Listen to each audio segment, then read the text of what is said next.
a part of my life which is always there. I mean, wherever I go, whatever I do, it's always with me.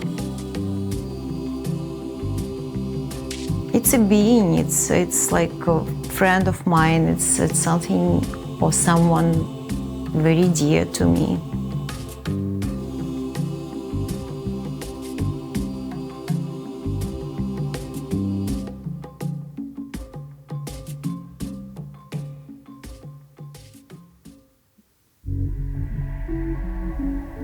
I can tell you honestly that I didn't hear about Matrimandir anything before I arrived here.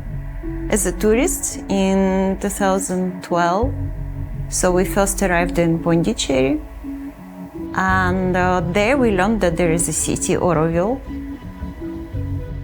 And that time also it was quite difficult to get into the inner chamber. And there I had a very strong experience which I cannot somehow describe, or it's very difficult to articulate what it was. I was just sobbing and weeping for I cannot recall for how long it was that moment. But yes, it was very powerful, very strong experience. You know, at some point I was so much focused on trying to build this connection more and more, and I tried to visit as much as possible, as often as possible. But then I realized at some point that it's becoming a routine, and then I stopped visiting often. So I tried to keep that space as some magical.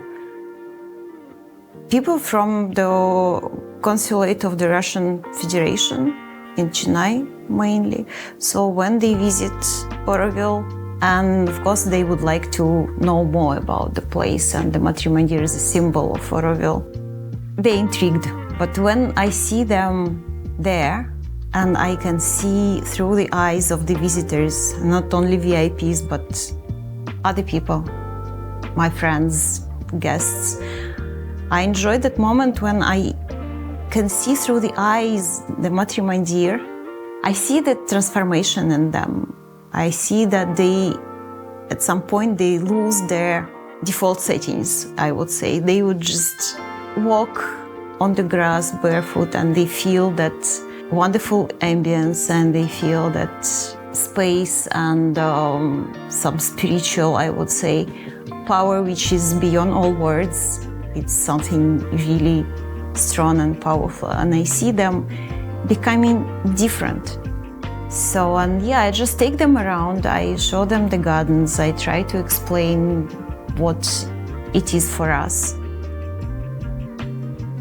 There are just a few physical, let's say, places in this world where I could feel that very peculiar and interesting feeling. It's not a symbol, I would say maybe it's an instrument for me to experience life. Let's say it's a physical place, it's the place where I can really try to connect to something which is much bigger than myself. Something that I would not maybe call, using big words like the divine force.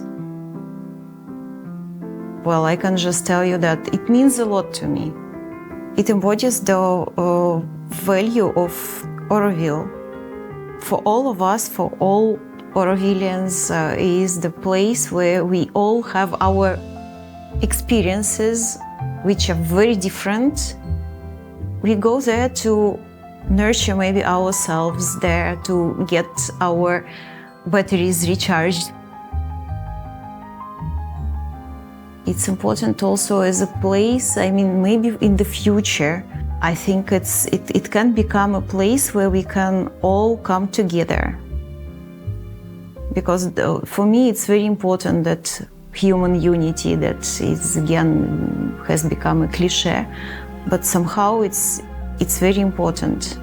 And I have that very strong belief that if we can learn how to live together, communicate without blame, without accusations or projections, and just see each other's souls, then we can maybe really build that city, feel that irrespective of what our personal beliefs are or our interpretations of the philosophy of Sri Aurobindo and the Mother. And I think it's possible, it's doable, it can be done if we really organize ourselves and we all feel that it's worth to continue as the community, is an intentional community. Then I believe it's possible, it can be done.